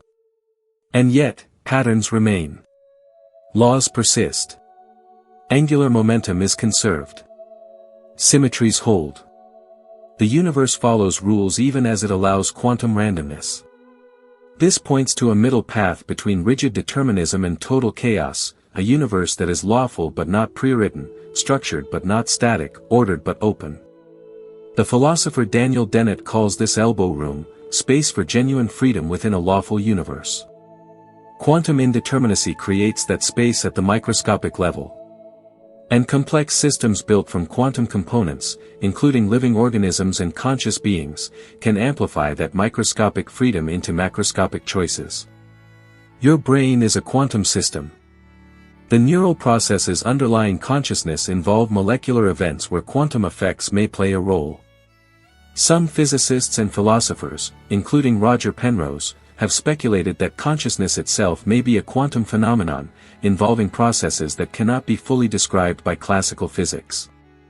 If this is true, and it remains controversial, then the quantum spin of particles in your neurons may participate in generating your thoughts, decisions, and subjective experience.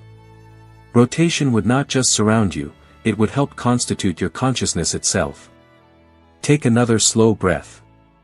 Notice the feeling of awareness, the sense of being present in this moment. That awareness may arise from quantum processes, from particles spinning at scales far beyond your perception, yet somehow giving rise to the unified experience of being you. Now let us turn to questions of purpose and meaning. Science describes how the universe works, its mechanisms, laws, and processes. It does not prescribe meaning or purpose.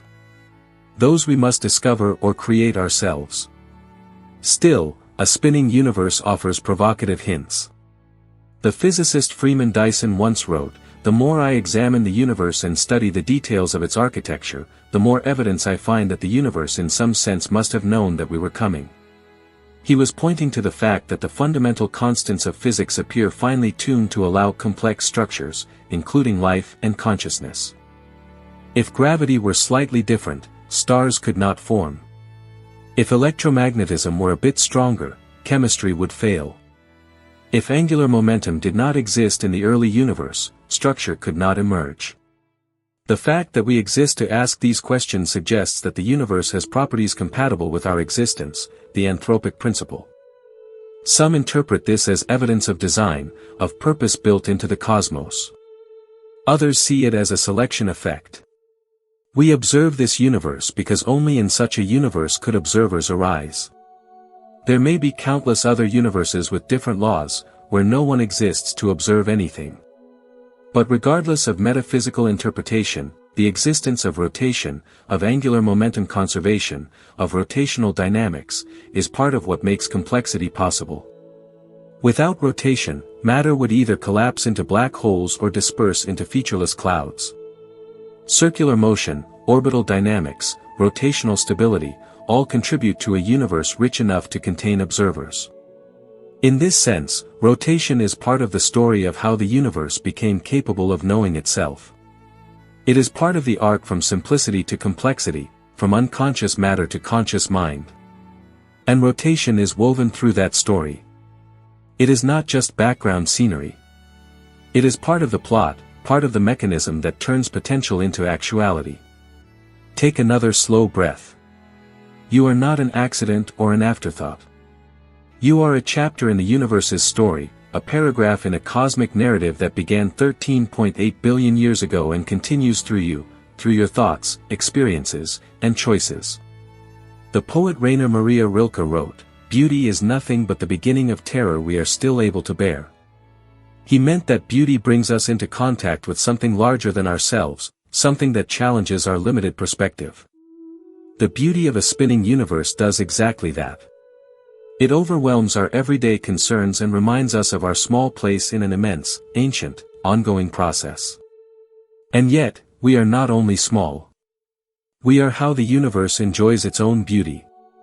Through our eyes, the universe beholds spiral galaxies. Through our minds, it understands its own laws. We are both insignificantly small, fragile, brief, local, and cosmically meaningful, consciousness, meaning, and appreciation emerging from the universe's own matter. Take a slow breath. You are both tiny and vast. You are a very specific rotating configuration of matter, and you are also the universe becoming aware of its own spinning nature. Let us end this section with a reflection on cycles and return. Many spiritual traditions emphasize cyclical time, eternal return, the wheel of existence. In Hinduism and Buddhism, samsara is the cycle of birth, death, and rebirth. In ancient Roman Stoicism, Marcus Aurelius wrote of eternal recurrence, the cycles of transformation that generate and regenerate all things.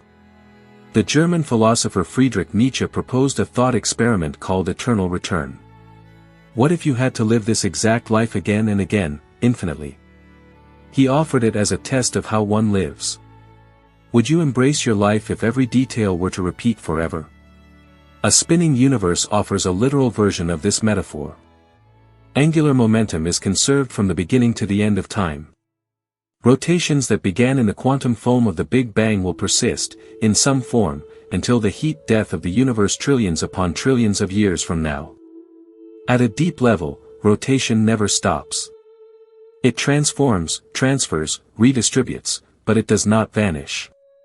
And if the universe is truly cyclical, if it undergoes eternal inflation, continually spawning new regions of space, or if it is part of a multiverse where new universes endlessly arise, then rotation may truly be eternal, a property not just of this cosmic cycle but of existence itself. This vision of eternal rotation brings us to the final question: what is the future of a spinning universe, and what role might consciousness play in that future? What is the ultimate fate of rotation in the universe, and what might conscious beings do with that eternal motion in the deep future of time? We have just traveled through 13.8 billion years of cosmic history, from the quantum birth of the universe to this present moment. We have seen how rotation emerged from uncertainty, how it sculpted galaxies and planets, and how it made life and consciousness possible. Now we must look forward, into the vast stretches of time that still lie ahead, billions, trillions, even quadrillions of years into the future. Where does all this spinning go? What is the final destiny of angular momentum in a universe that may last forever? Let us begin with the fate of our own solar system, the rotating arrangement of planets and sun that forms our closest cosmic home. The sun is about 4.6 billion years old, middle-aged for a star of its kind. For all that time, it has shone steadily by fusing hydrogen into helium in its core. But in about 5 billion years, the hydrogen fuel in the core will run out. The core will contract and heat up, while the outer layers swell dramatically. The sun will become a red giant, expanding to roughly 100 times its current size, potentially engulfing the inner planets, including Earth. As the sun expands, its rotation will slow down, once again due to the conservation of angular momentum, the same principle that makes an ice skater spin more slowly when they extend their arms. The bloated sun will turn sluggishly, perhaps completing one rotation every few months instead of once every 25 days as it does now. But angular momentum does not disappear. It is carried away by the solar wind, transferred to the remaining planets, and spread throughout the system. Eventually, the Sun will shed its outer layers entirely, forming a planetary nebula, a glowing shell of gas expanding into space. What remains will be a hot, dense core, a white dwarf, roughly the size of Earth but containing about half the original mass of the Sun. This white dwarf will still rotate, carrying whatever angular momentum the core retained.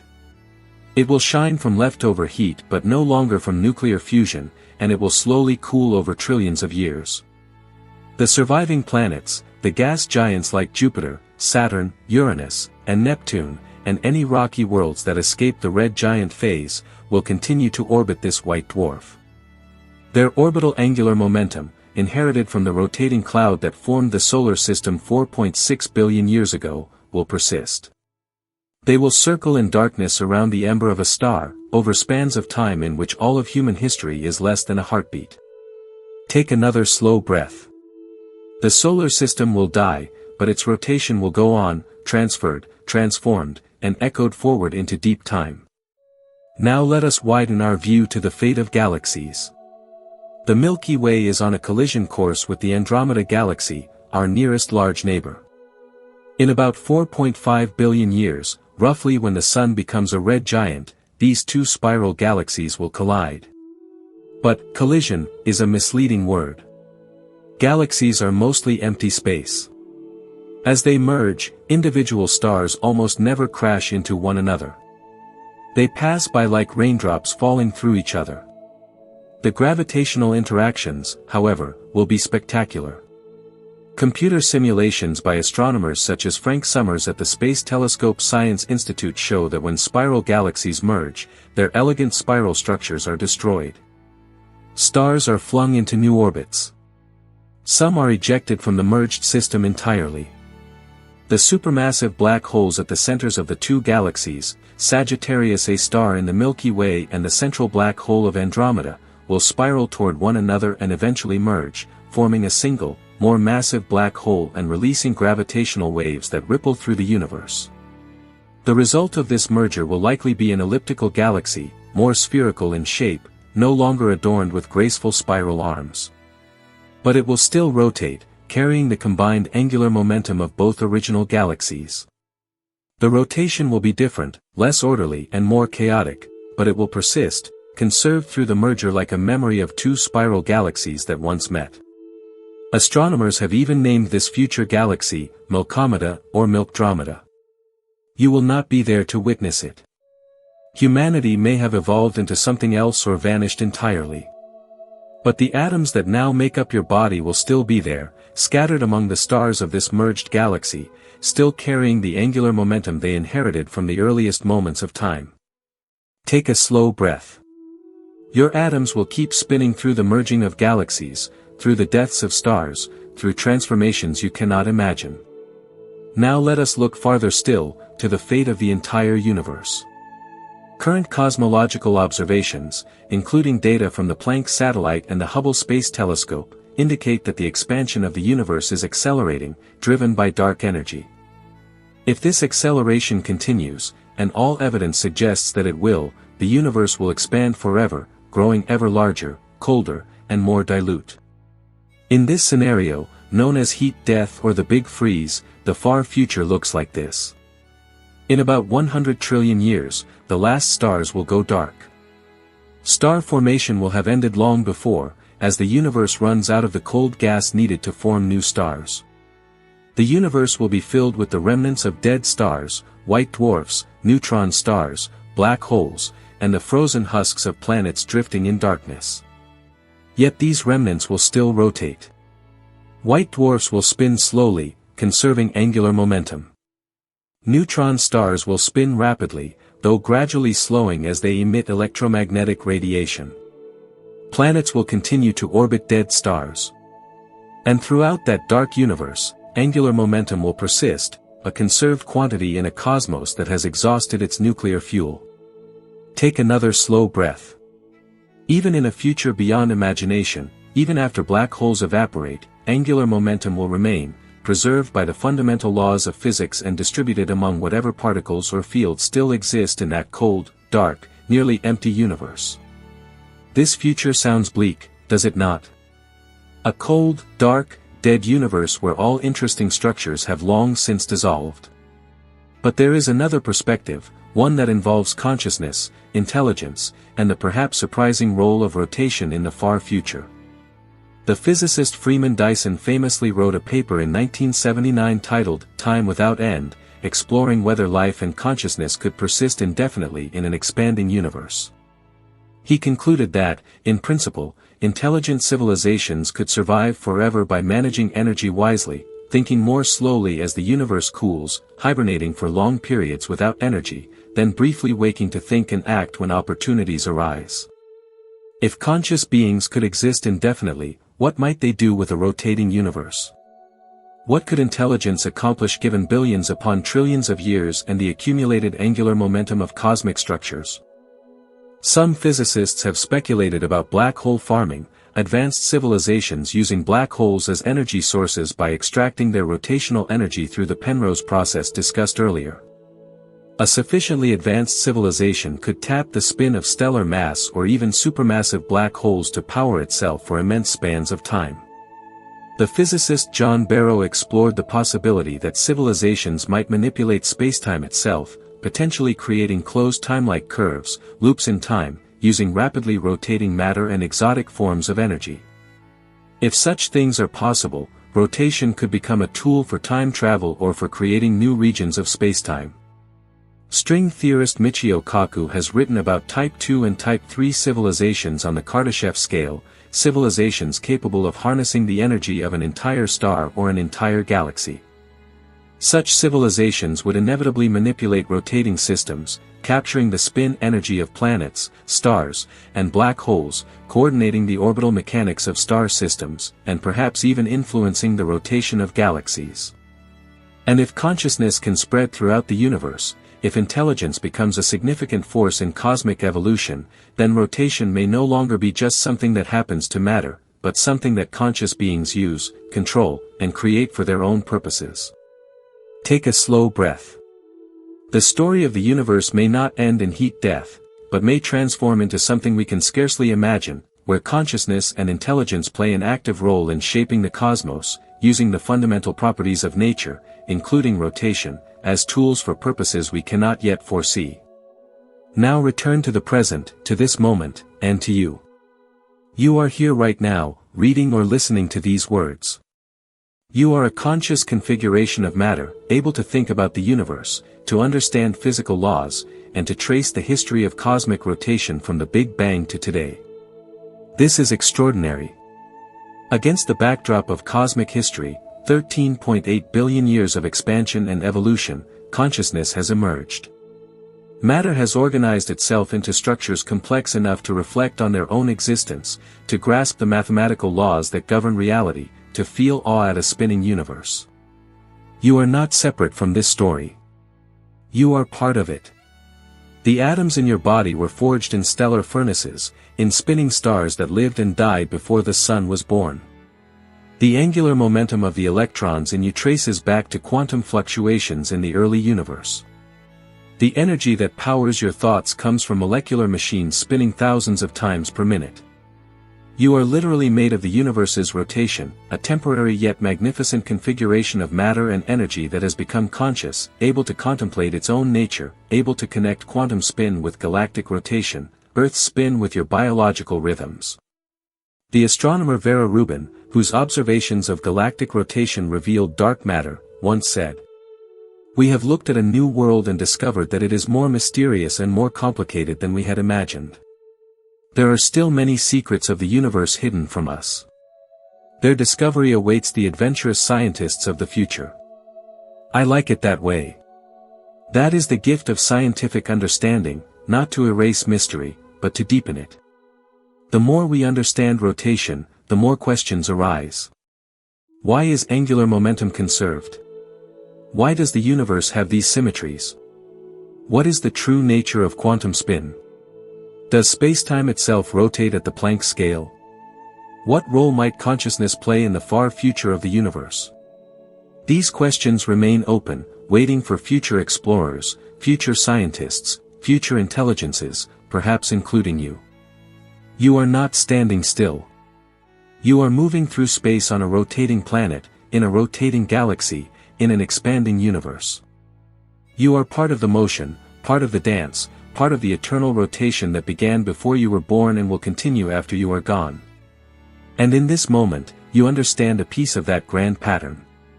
You can trace the thread from the tiniest quantum spin to the rotation of vast galaxies. You can see how rotation creates structure, enables life, shapes time, stores memory, and points toward the future. This understanding does not diminish the mystery, it deepens it. You stand at the intersection of the cosmic and the personal, of the eternal and the fleeting, of the spin of galaxies and the spin of molecules within you. You are a conscious part of a rotating universe, briefly awake, briefly able to contemplate the vast pattern of which you are a small but essential piece. You are spinning. You have always been spinning. And you will always spin, even as the form of that rotation changes. Your atoms will disperse, join new structures, and continue the cosmic dance through transformations you cannot predict. But for now, in this moment, you are here. You are conscious. You are aware of the spin. And that awareness itself is a miracle, a complex flower blooming in a universe that began in simplicity, a light of consciousness illuminating the eternal rotation of cosmic matter. Thank you for spinning through this journey of discovery with me. Thank you for bringing your awareness, your attention, and your curiosity to these questions about the universe and our place within it. If this journey brought you a sense of calm, wonder, or understanding, I would be truly grateful if you liked this video and subscribe to the channel. And I am curious, where are you as you hear these words? What time of day or night is it where you are spinning through space? Leave a comment and let me know. I love knowing where in the world this message reaches you, or at what moment in Earth's rotation it finds you. May your spin be gentle. May your orbit be steady. May you find your place in the cosmic dance. And may you rest in the knowledge that you are part of something vast, ancient, and ongoing, a universe that spins, changes, and gives rise to complexity, beauty, and awareness. And may you carry with you the understanding that wherever you go, whatever you do, you are always in motion, always turning, always part of the eternal choreography of existence. Good night, travelers through space and time. Good night, beings spinning on a spinning world within a spinning galaxy. Good night, beautiful arrangements of cosmic matter that have become aware, able to think, to feel, and to wonder. Keep spinning. Keep questioning. Keep looking up at the star-filled sky and realizing that you are made of the same spinning stuff, governed by the same timeless laws, and taking part in the same magnificent dance that has been unfolding since the beginning of time.